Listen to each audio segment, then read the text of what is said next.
Hai, sudahkah Anda membaca berita ini? Kereta cepat Wus mulai menjadi bom waktu keuangan negara. Seolah terjadi lempar tanggung jawab antara Kementerian Keuangan atau Kemenq dan Danantara. Menteri Keuangan Purbaya menolak membayar utang Wus. Purbaya mengatakan, jangan kalau yang enak swasta, kalau bagian yang tidak enak pemerintah. Dan banyak yang setuju dengan sikap Purbaya ini. Data menunjukkan proyek infrastruktur Wus mengalami pembengkakan biaya menjadi 7,2 miliar US dollar. 75%-nya dibiayai oleh utang kepada China Development Bank dengan bunga tahunan 2% ditambah bunga cost overrun 3,4% per tahun.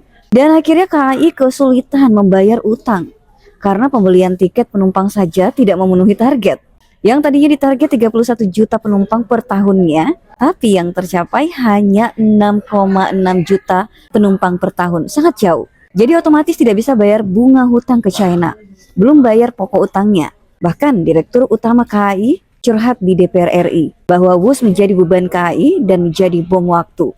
Apakah ini indikasi bahwa Indonesia sedang terjebak dalam perangkap utang Tiongkok, China? Mendengar berbagai penjelasan di media publik tentang dampak negatif kereta cepat Wus menimbulkan kekhawatiran memang, bukan tanpa alasan. Kekhawatiran muncul karena adanya utang yang terancam gagal bayar, potensi ekonomi yang tidak berputar, hingga adanya ancaman kedaulatan negara. Hal ini berdasarkan pengalaman negara lain. Jika utang gagal bayar, maka infrastruktur tersebut beresiko diakuisisi atau di take over oleh Tiongkok sebagai pemberi utang. Contohnya adalah Sri Lanka. Setelah gagal melunasi utang pembangunan pelabuhan Hambantota senilai 361 juta US dollar, negara itu pada tahun 2016 menyerahkan pelabuhan mereka kepada Tiongkok. Dan sekarang pelabuhan mereka dilaporkan menjadi pangkalan militer Tiongkok. Tidak hanya itu, Sri Lanka juga mengalami krisis ekonomi dan krisis politik. Bukan hanya Sri Lanka, ada beberapa negara lain yang juga terindikasi terjebak utang Tiongkok. Seperti Uganda, Kenya, bahkan negara dengan penduduk muslim terbesar di dunia yaitu Pakistan.